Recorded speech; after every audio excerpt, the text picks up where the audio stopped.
Cette femme a été visitée par l'esprit du mal. Et l'esprit du mal est parti jusqu'à frapper à sa porte. Cette femme n'avait qu'un seul enfant. Et c'était l'espoir de sa vie. Et la parole de Dieu déclare que cet enfant a été visité par la mort. Et cet enfant est mort. Et la maman désespérée, accompagnée par les pleurs, était en train de conduire son seul fils au cimetière, le lieu la maison du désespoir. Mais ce jour-là, il y a un homme compatissant, plein d'amour, de miséricorde, celui qui ne juge personne ni condamne personne, mais cherchant qui sauver. Et celui-ci est passé dans cette grande ville, abattu par l'esprit des morts. Et cette femme, quand elle a croisé ce Père, Jésus-Christ a dit, où est-ce que vous amenez ce seul enfant? C'est l'espoir de cette femme. Pourquoi vous pouvez l'accompagner jusqu'au cimetière? Arrêtez-moi ce cercueil. Et le Seigneur toucha le cercueil. Et l'unique fils de la femme sortit, a ressuscité du cercueil. Et la femme commença à se réjouir. Alléluia. Un seul fils, l'unique. Et nous avons un seul Père spirituel, appelé l'apôtre Willy, le visionnaire de cette mission, à qui Jésus a donné la charge de bâtir son œuvre dans cette république. Et nous l'avons vu mourir, nous l'avons vu disparaître. Et le désespoir est entré à Célèbre. Tout le monde était abattu. Il n'y avait plus d'espoir. Qui appelait? Même la médecine commença à refuser qu'il n'y a plus d'espoir et commença à annoncer qu'il fallait se préparer, que Célèbre se prépare à le conduire au cimetière. Mais Jésus est venu frapper à notre porte. Il a dit, arrêtez-moi ce secret. Il y a quelqu'un qui m'écoute dans ce secret. Lève-toi, car la mission n'est pas encore terminée. Je voudrais qu'on remercie Jésus-Christ. À chaque fois que je me souviens de l'épreuve de l'homme de Dieu, je me dis, qu'est-ce qui m'attend sur mon chemin? Qu'est-ce qui va m'arriver moi aussi? Alors, si Dieu a fait pour mon frère, pour mon père spirituel, je dois honorer Dieu chaque jour, parce que ce qu'il a fait, personne d'autre ne peut le faire. On n'a qu'un seul apôtre Willy Mwanda. Il y a plein d'apôtres, il y a plein de Mwanda, il y a plein de Willy sur la terre, mais il n'y a qu'un seul à Célèbre. Et ce seul-là devait partir pour toujours. Jésus a dit, il n'ira pas, parce que la mission n'est pas finie. Je voudrais qu'on reconnaisse les bienfaits de Jésus. Et je voudrais qu'on l'acclame. On le remercie par notre.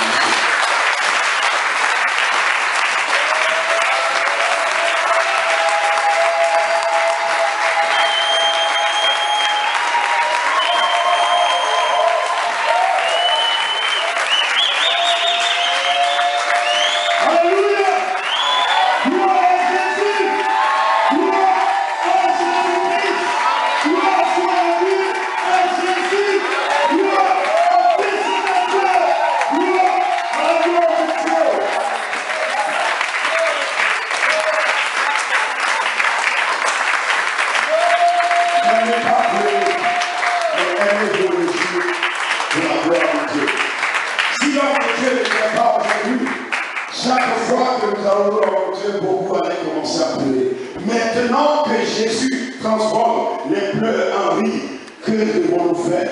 Nous devons nous réjouir et rendre gloire à Jésus-Christ.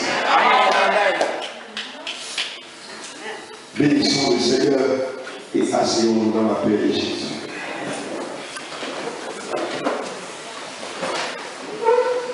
Alléluia.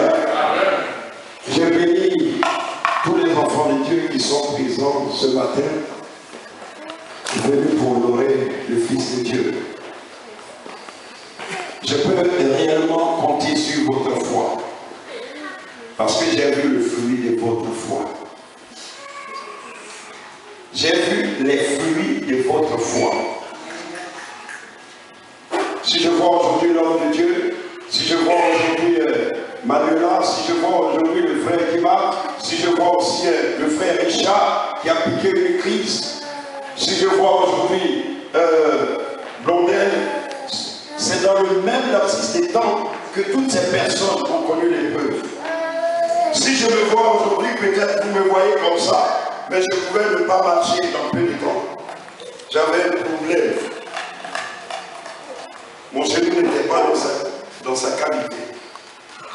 Et je marchais comme ça pendant des années avec. Et un de ces 4 matins, j'étais en train de prier, je me lève du lit, je mets mon pied comme ça, j'apprends, j'ai cru que mon pied était brisé. Je regarde comme ça, le pied est entré à sa place. Vous ne pouvez pas comprendre combien de fois Jésus est bon. Amen, amen, amen. Il y a des choses que la médecine ne peut pas faire, que vous êtes capable de réaliser. Amen. Mettons notre espoir en Jésus-Christ. À part Jésus, il n'y a point d'autre personne. J'ai vu les œuvres de votre foi, Église. Alléluia. L'Église est appelée à voir la gloire de Dieu.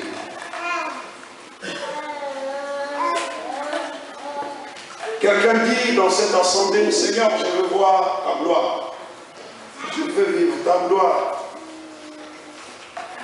Mais le Seigneur veut nous montrer le chemin de sa gloire. La gloire a un parcours. Pour atteindre la gloire de Dieu, il y a des portes que tu dois ouvrir. Alléluia. Vous voyez, quand vous entrez dans une grande cité clôturée, vous allez taper un code pour entrer. Et des fois, dans certaines cités, il y a plusieurs barrières qu'il faut franchir. Surtout quand c'est les autorités qui habitent. Et à chaque fois que tu arrives à une porte, il faut que tu arrives à voir le code pour que tu puisses entrer. Jusqu'à aller entrer dans le grand bâtiment où l'autorité se trouve. Tu vas encore franchir une porte. Mais son bureau est très loin. Il y a des multitudes de portes que tu dois traverser avant de voir la personne. C'est aussi comme ça avec Jésus-Christ. La gloire de Dieu ne descend pas comme ça. Il y a un processus qu'il faut emprunter afin de pouvoir voir la gloire de Dieu. Mais ce processus n'est pas compliqué. Et ce n'est pas quelque chose d'inaccessible. Sinon, ça n'a pas de sens que Dieu empêche son peuple de ne pas connaître sa gloire. Alléluia. Amen. Le chemin de la gloire de Dieu. Nous allons prendre ce matin le livre de Jacques. Jacques chapitre 4. À partir du verset 1 jusqu'au verset 12.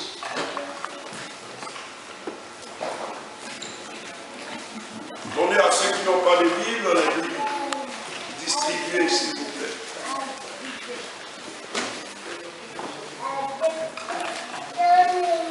Alléluia. Vous savez, quand tu n'as pas encore travaillé, on peut t'acheter des habits.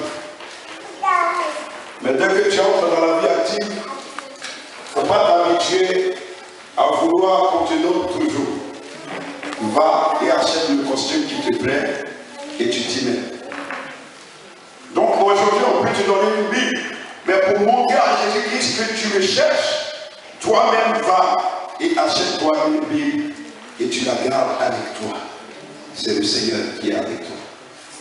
Alléluia. Tu peux nous faire la lecture, ma soeur. Merci. À partir du verset 1 jusqu'au verset 12. Je lis la parole du Seigneur dans Jacques chapitre 4. D'où viennent les luttes et d'où viennent les querelles parmi vous, sinon de vos passions qui guerroient dans vos membres? Vous convoitez et vous ne possédez pas. Vous êtes meurtriers et envieux, sans rien pouvoir obtenir. Vous avez des querelles et des luttes, et vous ne possédez pas parce que vous ne demandez pas. Vous demandez et vous ne recevez pas parce que vous demandez mal, afin de tout dépenser pour vos passions. Adultère, ne savez-vous pas que l'amour du monde est inimitié contre Dieu? Celui donc qui veut être allié du monde se rend ennemi de Dieu.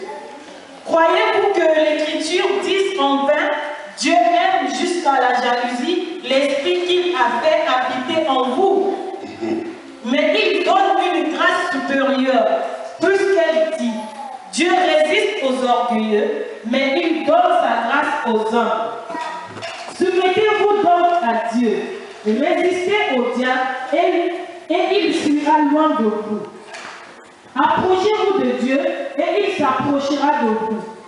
Purifiez-vous vos mains, pécheurs, et nettoyez vos cœurs, âmes partagées. Reconnaissez votre misère, menez deuil, pleurez, que votre rire se change en deuil, et votre joie en tristesse. Humiliez-vous devant le Seigneur, et il vous élèvera. Ne méditez pas les uns des autres, frères.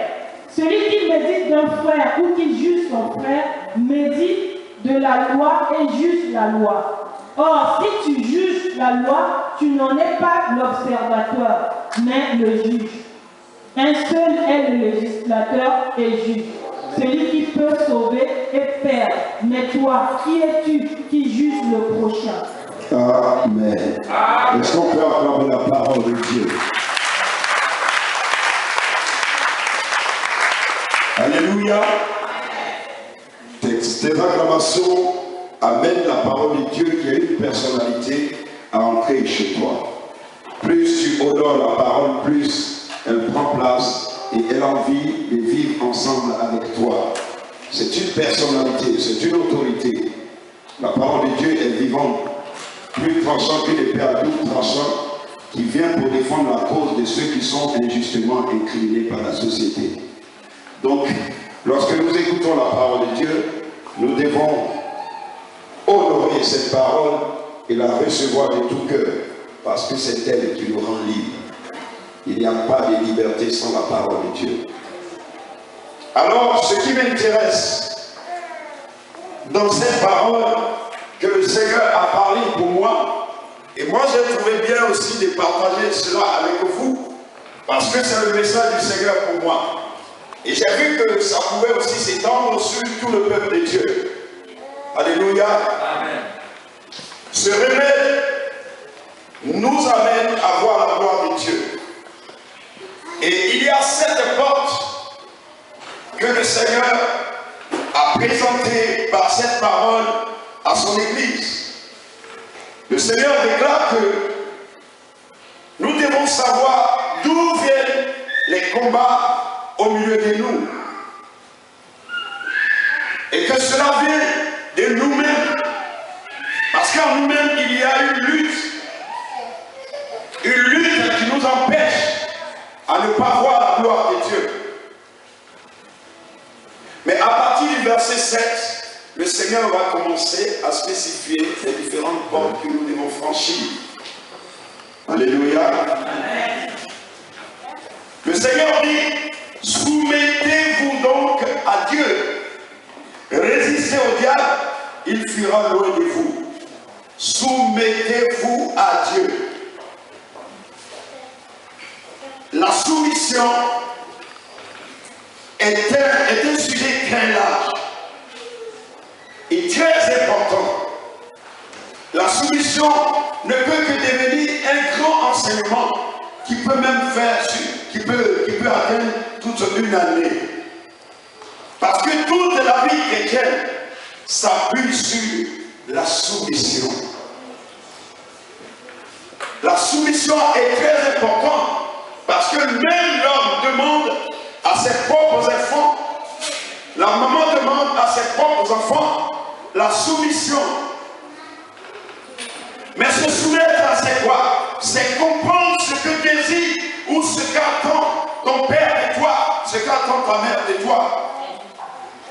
Et donc, ce n'est pas toi-même qui force la ligne de la soumission, mais tu écoutes et tu agis selon ce que tu entends et ce qu'on entend de toi. Alléluia.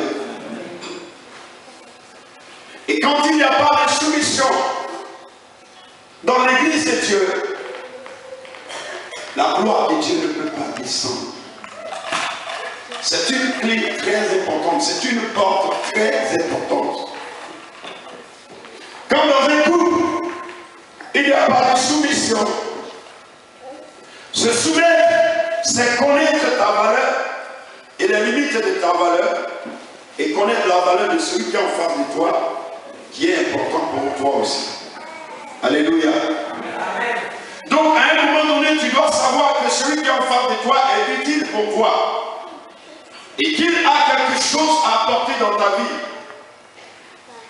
Et quand l'homme se sent seul et qu'il n'arrive plus à joindre les deux bouts, il se dit, il faut que j'ai une épouse pour m'aider, pour combler le vide. C'est-à-dire là où je n'arrive pas, elle est capable de le faire. Occupez-vous des enfants. Alléluia. Amen. Voici un bien-aimé dans le livre de Genèse chapitre 4, à partir du verset 1 jusqu'au verset 8.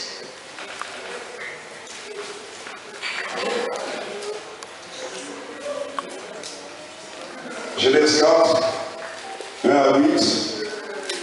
Nous allons voir ce que l'insoumission peut apporter dans la vie d'un être humain.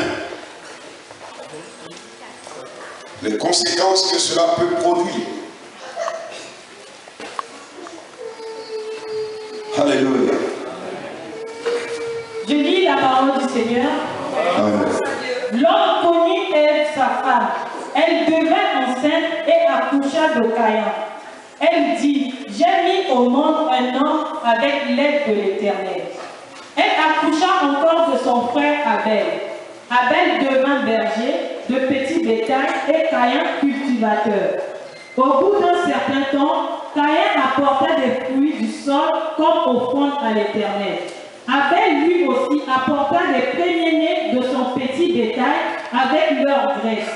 L'Éternel apporta un regard favorable sur Abel et sur son offrande. Mais il ne porta pas un regard favorable sur Caïn ni son offrande. Caïn fut très irrité et son visage fut abattu. L'Éternel dit à Caïn, pourquoi es-tu irrité et pourquoi ton visage est-il abattu? Si tu agis bien, tu relèveras la tête. Mais si tu n'agis pas bien, le péché est tapis à ta porte et ses désirs se portent vers toi. Mais toi, domine sur lui. Cependant, Caïn adressa la parole à son frère Abel, et comme il était dans le chemin, Caïn se dressa contre son frère Abel et le tua. Amen. Voici une situation familiale, une situation sociétale, une situation qui pouvait avoir une solution. Aucune situation sur cette terre ne peut ne pas avoir de solution. Ça n'existe pas. Chaque problème a toujours sa solution. Pourvu que l'homme, les deux personnes concernées, ou les deux groupes de personnes concernées, comprennent l'utilité de l'autre en face de moi, dans ma vie. Ce que l'autre est capable d'apporter dans ma vie. Dès que tu ne connais plus la valeur de l'autre, l'importance et l'utilité de l'autre, ça va vous amener à un conflit qui ne se terminera jamais. Deux frères qui vivent ensemble, de même père, même mère. Voici ce qui leur arrive. Et Dieu, dans sa miséricorde, dit, détourne-toi du mal. Regarde si tu te portes bien. Tu essaies de ranger ta vie. Ton visage va rayonner. Ça dit la grâce va descendre.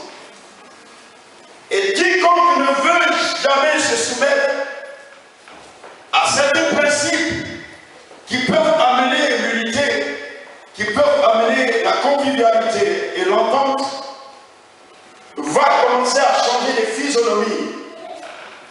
C'est pourquoi à chaque fois je vous dis, observez le frère, la soeur qui est à côté de vous. Si la personne est de mauvaise humeur, le fait que vous êtes toujours appelé à recevoir la gloire de Dieu qui rayonne dans sa vie, vous saurez tout de suite que la personne n'est pas dans une bonne position. Habituellement, tu étais comme ça, mais aujourd'hui, la manière dont je te vois, tu n'es pas à l'aise. J'ai fait quoi? Dis-moi ce que je t'ai fait. Et donc le Seigneur montre les signes qui peuvent apparaître lorsque deux personnes ne s'entendent plus. Vous allez voir communément dans les foyers, quand papa et maman ne s'attendent pas, ça se voit tout de suite. C'est pas caché.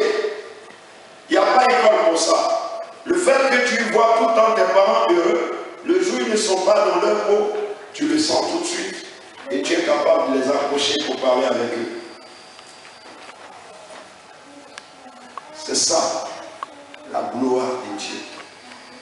Ce n'est pas des choses qu'on doit chercher, prier, chercher en haut. Ça y est, là, là.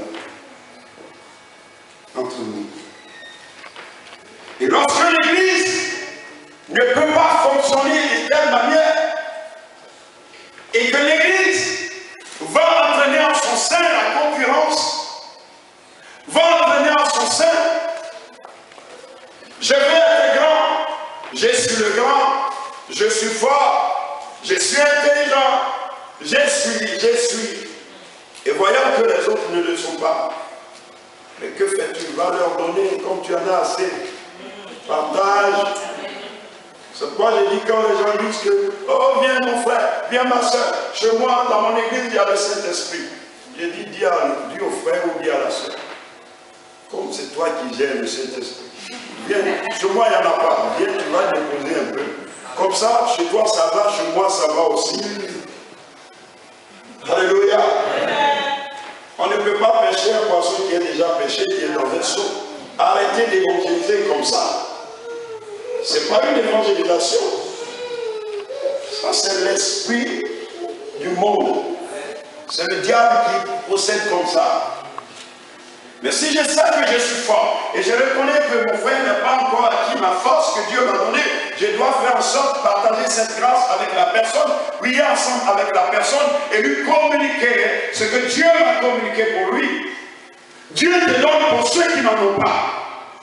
Et donc quand tu le constates, c'est pour aller partager la grâce de Dieu avec cette personne. Lui communiquer l'onction que le Seigneur t'a donnée. Qui fait que lorsque tu frappes à une porte, la porte s'ouvre tout de suite. Et tu veux être le seul qui frappe à toutes les portes s'ouvrent, et tu regardes les autres qui n'arrivent pas, qui n'ont pas cette grâce, et tu dis, démerdez-vous et allez-y chercher aussi. Tu deviens inutile pour le Seigneur. Égoïste que tu es. Pourquoi t'accapares-tu? Je dis aujourd'hui, la saison qui va venir, la moisson, je vais amasser. Je vais remplir mon grenier très bien. Je vais faire la fête. Dieu dit, c'est bien. Continue comme ça. Comme c'est toi qui fais que tu en as, continue mais aujourd'hui la même. Avant que tu ne t'occupes de ton grenier, je vais prendre mon souffle que moi je t'ai donné. Tu es devenu méchant. La méchanceté doit être bannie de l'Église. C'est le monde qui est méchant. L'Église est une église d'amour, est un lieu de paix et de joie. Et je sais que vous avez la paix du Seigneur. Je sais que vous avez la joie du Seigneur. Que vous êtes capable de répandre dans votre environnement la grâce de Dieu. Et quiconque vous côtoie va reconnaître la puissance de Dieu dans votre vie. Je suis convaincu, pourvu que chacun de nous connaisse sa place et voit la valeur de l'autre auprès de soi. Le Seigneur veut nous amener dans une grande dimension où le monde va être éparté de la grâce de Dieu sur notre vie. Il faut que partout où tu foules tes pieds, on remarque que tu es différent. Tu es différente. Que les gens s'approchent et te demandent. Une fois on est parti à Sévran et il y a un gérant avec son épouse. Nous, on trouve que c'est nos clients, ils sont bien, ils ont un magasin, ils gèrent bien, ils sont riches, ils sont bien. Ça, c'est nous qui réfléchissons comme ça, parce que les hommes regardent ce qui frappe aux yeux. Or, entre-temps, ces deux, le monsieur et madame, sont en train d'être rongés au fond d'eux. Ils sont pauvres en eux. Vous regardez ce qui est l'aspect physique, mais Dieu regarde la profondeur du cœur de l'homme. Dieu apprécie l'homme selon la bonté de Dieu dans le cœur de l'homme. Le Seigneur déclare dans sa parole que la beauté de l'homme, c'est sa bonté. Amen. Et donc tu vas être plusieurs fois beau ou belle, tu vas bien t'habiller, te parfumer comme tu veux, mais si tu n'es pas bon dedans de toi et que ta bonté ne s'extériorise pas, c'est nul. Tu ne sers à rien pour la société. Mais l'Église, nous avons cette bonté. Yes. Et nous la partageons dans ce monde. Amen. Pour que Jésus soit glorifié. Amen. La société a besoin de vous. Côtoyez les hommes souffrants. Allez-y vers les pauvres, les prisonniers. J'ai été stupéfait. Quand tu entres dans un hôpital, tu commences. C'est le lieu le lieu où les oreilles sont attentives à une voix. Manuela me disait, mais je ne comprends rien. Moi-même, je suis malade, mais dans ma maison, dans ma chambre, tout le monde a besoin de moi. Et quand les hommes de Dieu, quand vous venez comme ça, vous priez. Après votre départ, les gens commencent à venir me côtoyer et demandent la prière. Mais le Seigneur fait des fois que nous nous retrouvons dans des circonstances, dans des situations, parce que le monde est en train de mourir et personne ne va vers le monde et nous nous accaparons de la grâce et de la puissance de Dieu. Alors Dieu fait en sorte que nous nous retrouvons à l'hôpital pour comprendre combien de fois les gens souffrent. Et voilà, ça a permis que ses yeux soient ouverts. À l'hôpital, les gens l'auraient pourtant. Personne ne dit, je ne veux pas la prière. Mais quand l'homme est encore bien portant, il prend sa voiture, il va au travail, il croit qu'il vit.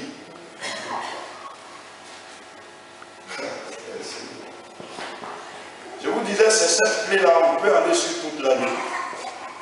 Même de la soumission seule pour l'enseigner. Quand tu vas à l'école biblique, la première des choses qu'on va t'enseigner, c'est l'obéissance. On ne va pas t'enseigner autre chose. On peut te prendre la tête sur l'obéissance pendant des mois. Pour que tu comprennes que ton ancienne nature doit commencer à tomber pour pouvoir servir Jésus-Christ. Tu es venu avec une vieille nature. Et cela ne peut pas arranger Jésus-Christ de se faire valoir dans la société.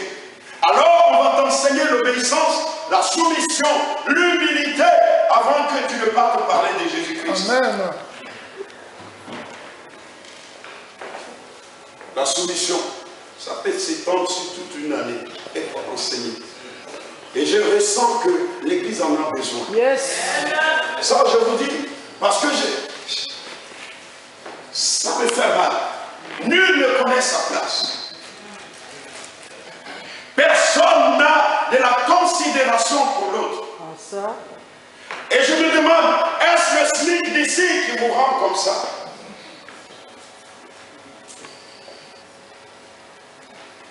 Tu n'as pas besoin de prier pour que Dieu se manifeste dans ta vie. Tu as besoin de respecter simplement ce qui a. C'est tout. Ce n'est pas des choses extraordinaires. Quand tes regards commencent à changer vis-à-vis des autres, et tu commences à voir la valeur de Dieu dans la vie de chaque personne, les gens veulent voir, oh, que le Saint-Esprit, le Saint-Esprit ne se manifeste plus. Mais vous savez pourquoi le Saint-Esprit ne se manifeste plus? Parce qu'il n'y a plus de soumission dans l'Église. Amen. Quand Dieu donne un talent à quelqu'un, du coup, il se croit au-dessus de tous les autres.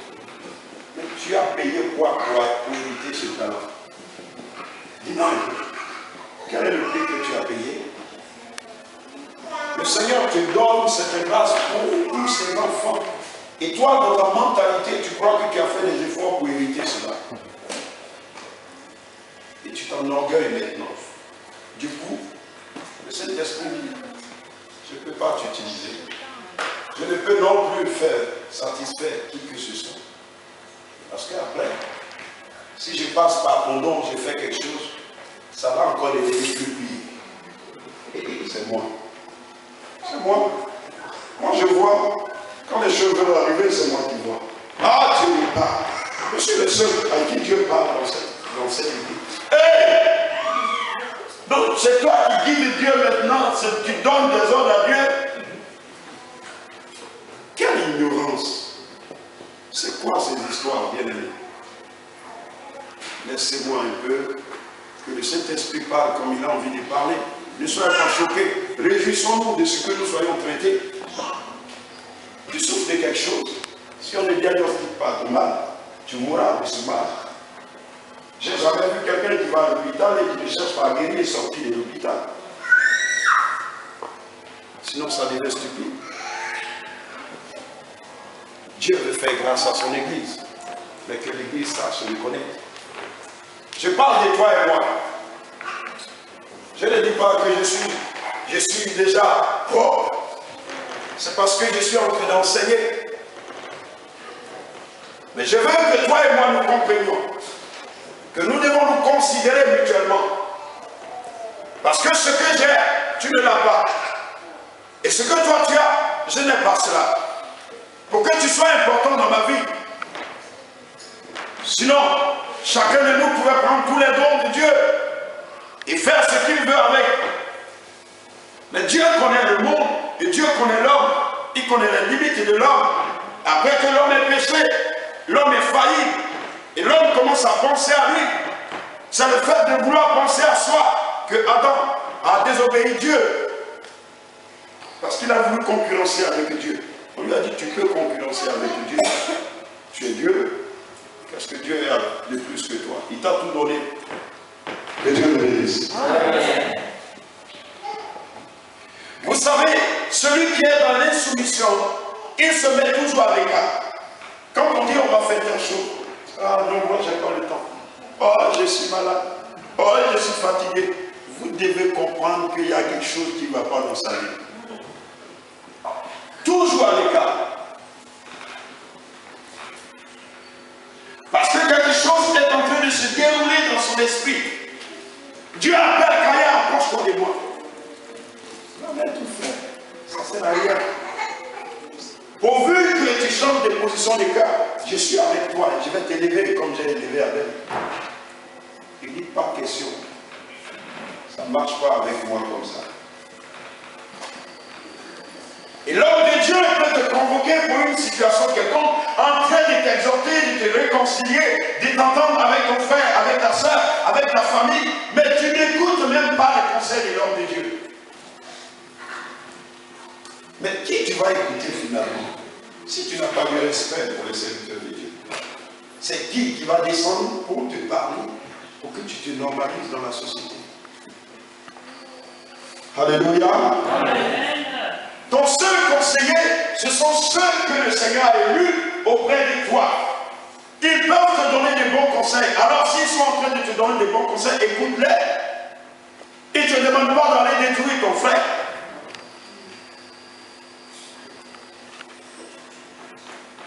Et c'est comme ça que vous allez voir beaucoup de personnes qui n'arrivent pas à se conformer au principe de Jésus-Christ dans l'église, vont commencer à changer beaucoup d'églises. Ils croient que c'est l'église qui a un problème. Elles croient que c'est dans l'église qu'il y a un problème. Mais c'est dans ton cœur qu'il y a le véritable problème. Amen. Tu vas beau changer l'église, tu ne seras jamais transformé. Assis-toi un peu, réfléchis. Quel est mon problème? Seigneur, quel est mon problème avec les autres? Et le Seigneur va commencer à te parler de ta propre vie. Et quand tu vas commencer à comprendre, ah, donc c'est moi. J'aime pas trop. Hey, ils m'ont fait ça. Oh, oh, oh. Ils n'ont pas de l'amour. Mais toi, tu as l'amour. Mais partage cet amour.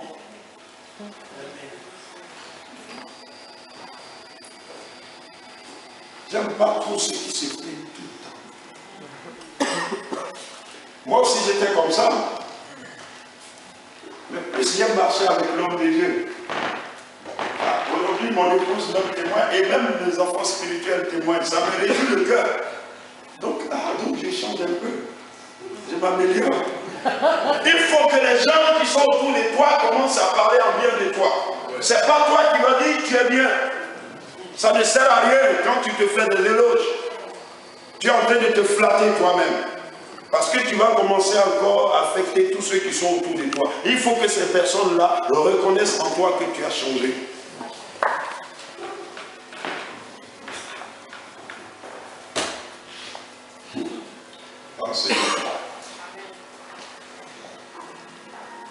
Seigneur dit le deuxième point, le Seigneur dit,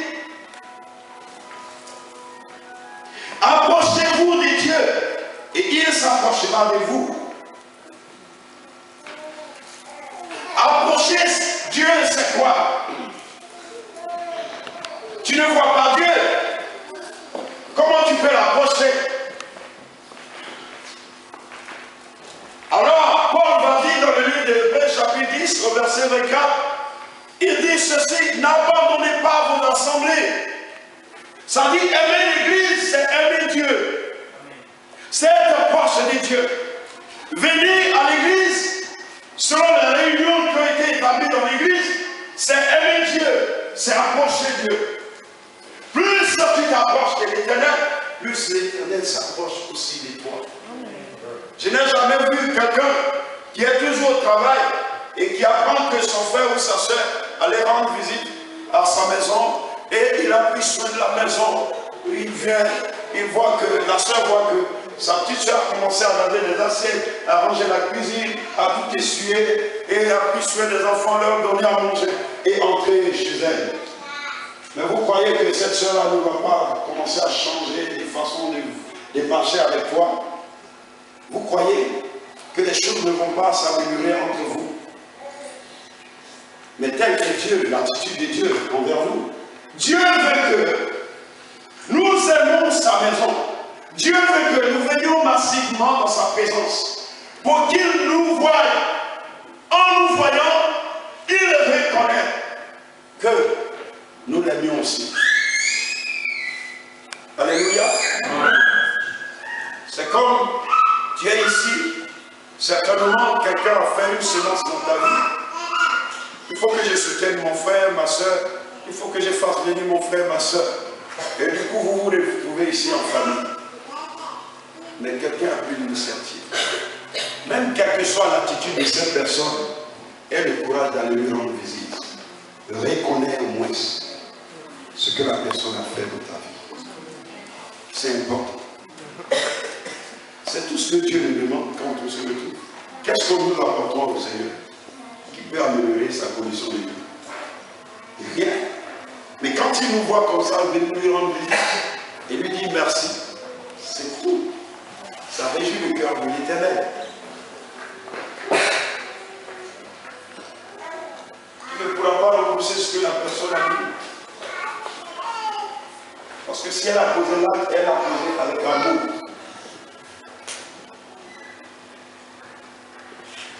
Et si j'entends, si j'entends certaines personnes, oh j'ai fait ceci, j'ai fait cela, j'ai fait ceci, je lui dis, tu n'as rien fait de bon. Alléluia. Amen. Si tu fais quelque chose de bien et tu commences à torquer la personne pour ce que tu as semé, donc tu avais semé pour pouvoir tenir la personne. Non, tu l'as fait par amour. Si elle le reconnaît, gloire soit rendue à Jésus. Si elle ne le reconnaît pas, gloire à Dieu. Parce que ce que je fais, je le fais pour que le Seigneur soit satisfait de mes œuvres. Tout ce que vous faites, faites-le pour le Seigneur et non pour les hommes. Alors, si vous venez à l'église parce que l'homme de Dieu est là, vous vous trompez.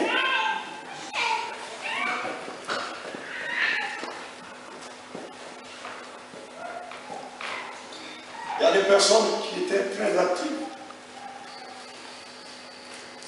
Et quand l'homme de Dieu est tombé, ils ont pris un coup. Oui, c'est vrai, tu peux prendre un coup. Mais après, saisis-toi et remets-toi sur la chaîne. Parce que la chaîne doit rouler. Alléluia.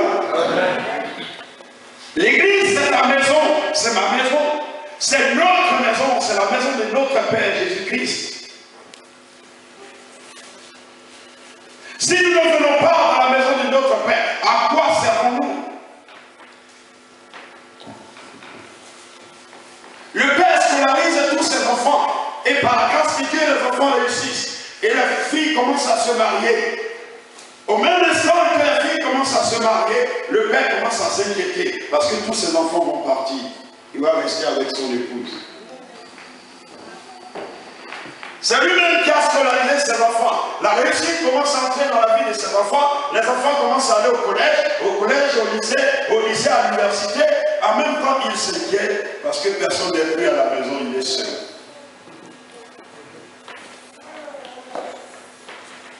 Dieu nous bénit. Dieu veut que nous allions de l'avant. Dieu nous donne des travaux. Dieu nous donne des services. Dieu nous donne des professions pour que nous allions chercher. Mais à un moment donné, le Père qui a permis que ses enfants réussissent, à un moment donné, il va lancer l'appel. Il va dire aux enfants, c'est vacances-ci, je voudrais que vous venez, vous les garçons, venez avec vos femmes, avec vos enfants. Vous mes filles, venez avec vos enfants. Si vous pouvez faire venir vos époux, venez, je voudrais passer un temps précieux avec vous.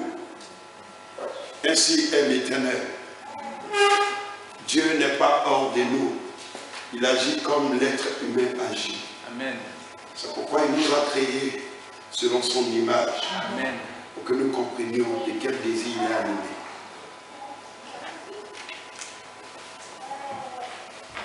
Je vous dis que la solution, je peux rester là sans parler d'autre chose.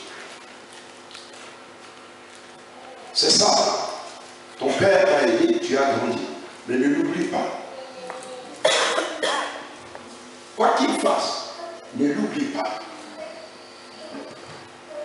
Et à un moment donné, tu dois comprendre que plus tu grandis, plus le père qui était plus grand, il va devenir un enfant. Quand on vieillit, on perd toutes ses facultés physiques et l'intelligence va commencer à dissoudre, à diminuer parce que c'est le départ pour aller auprès de Dieu.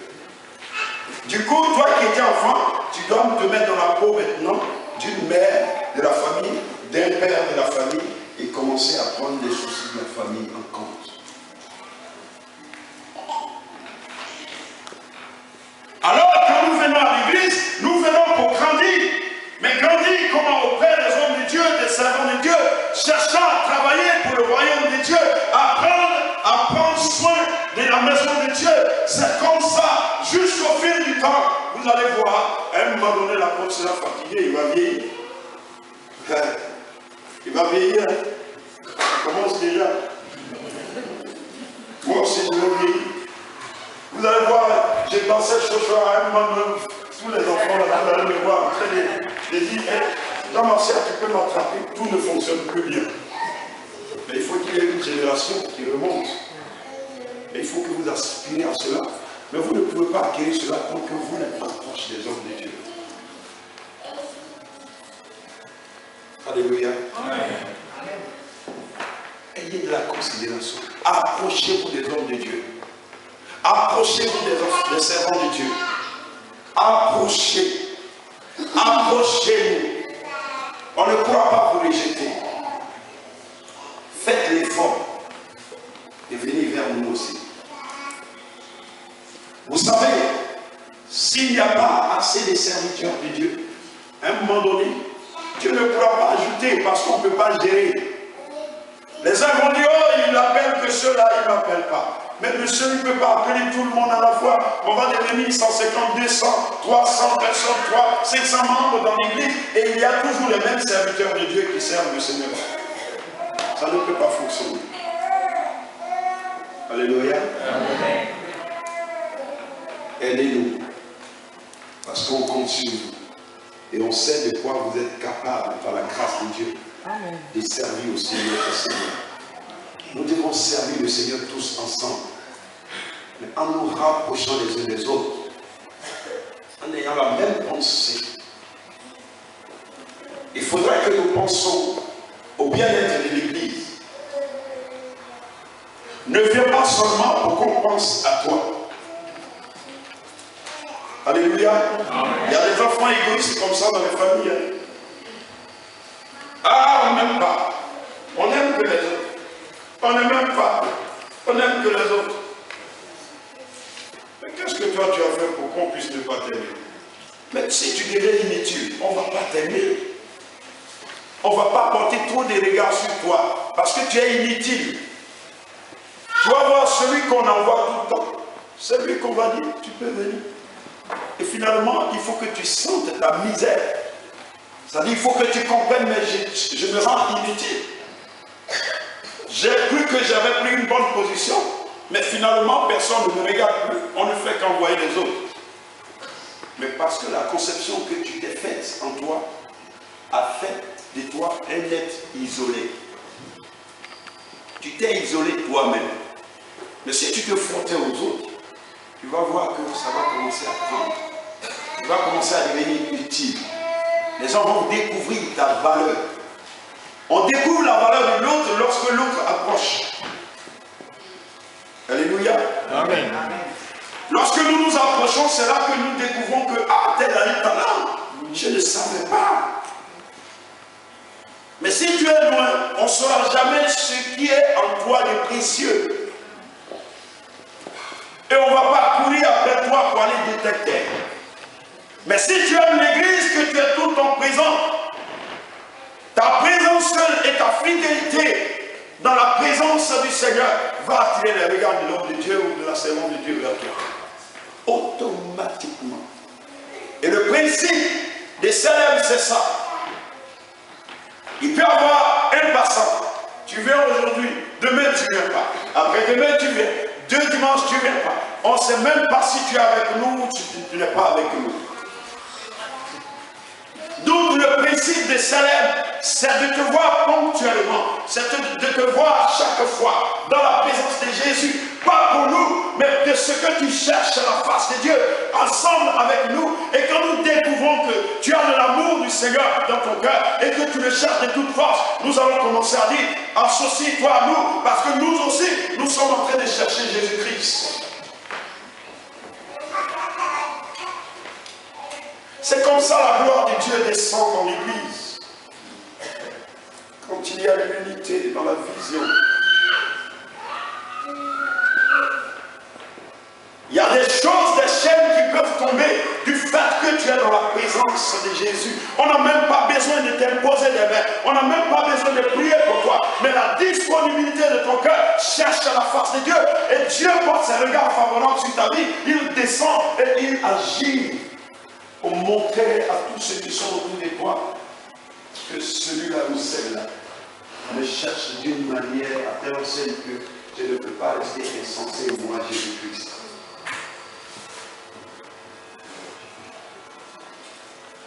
On dit l'homme de Dieu veut là-bas. Je vais être auprès de lui. Il va me toucher.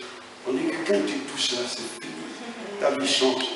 Est-ce que toi-même ton cœur a changé? Ta vie se trouve où? Sur ton corps. Tu crois que c'est l'imposition des mains là qui vont changer ta vie?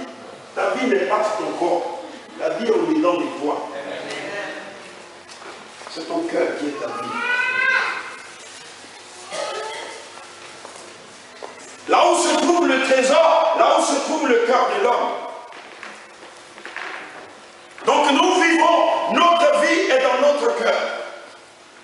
Alléluia. Amen. C'est pour ça, ne cherche pas à te faire aimer, parce que tu vas porter des beaux habits, tu vas avoir des belles voitures, tu vas avoir des bons moyens, mais quand quelqu'un a compris l'évangile, la personne va te regarder et dire non, cette personne n'est pas bonne. Vous la voyez comme ça, mais moi je la vois autrement. Et tu vas côtoyer une soeur ou un frère, tu vas penser que le frère va s'intéresser à toi ou la soeur va commencer à te regarder selon ton aspect physique. C'est zéro. Celui qui a l'Esprit de Dieu, il va commencer à comprendre qui tu es. Tu vas dire, mais j'ai fait tout, mais pourquoi elle ne me regarde pas? Mais parce qu'elle ne me regarde pas ce qui me frappe aux yeux. Elle est toujours en contact avec le Saint-Esprit. Le Saint-Esprit lui dit, arrête de regarder ce que tu regardes là. Ce qui est dedans, c'est pourri. Tu vas souffrir demain. Le cœur. Soyons notre cœur, les uns envers les autres. Je ne pourrais pas continuer, parce que le temps est très court pour nous. Mais il y a beaucoup à dire. Amen.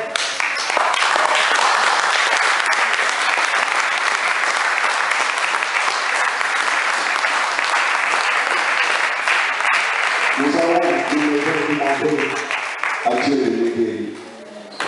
Que le Seigneur guérisse notre cœur. Pour que nous puissions voir la valeur de nos prochains.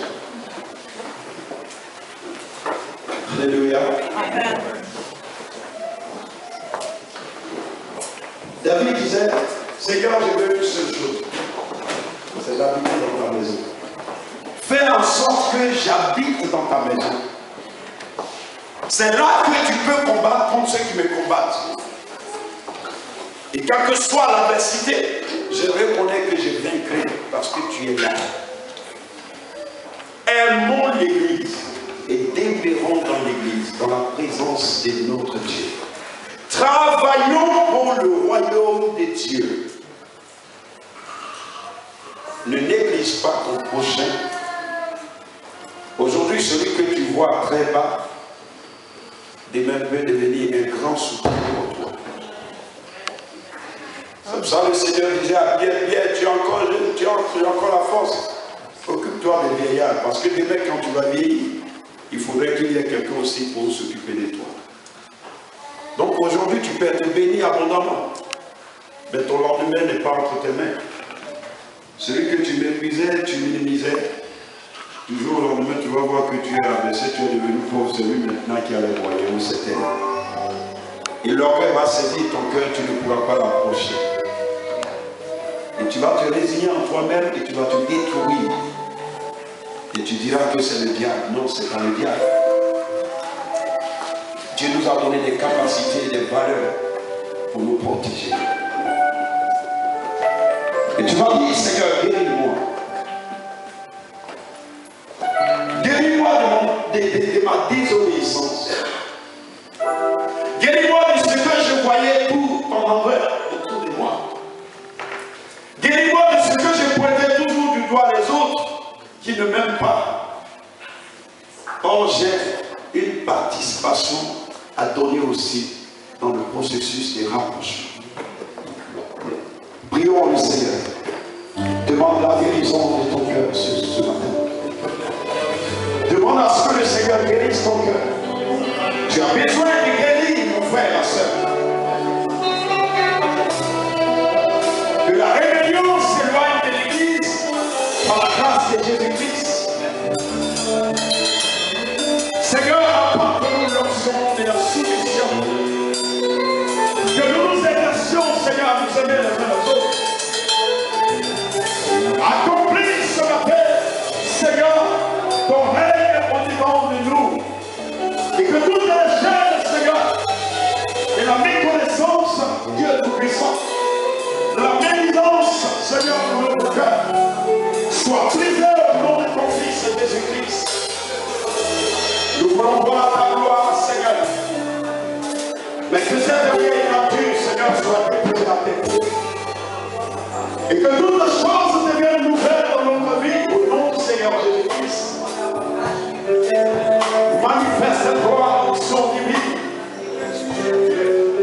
Transforme-nous, Seigneur, comme tu as transformé l'eau en vin. Que notre cœur soit transformé.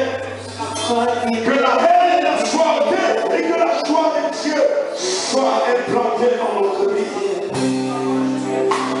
La considération des uns des autres soit manifeste par le Saint-Esprit de Dieu qui est le révélateur de la gloire de Dieu dans la vie des uns des autres. Je proclame ce matin la liberté de ton peuple au nom de Jésus-Christ. Libère-nous ce matin, Seigneur. Manifeste-toi, ô Saint-Esprit de Dieu, au nom de Jésus. Que Dieu soit guéri par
de l'Esprit de Dieu.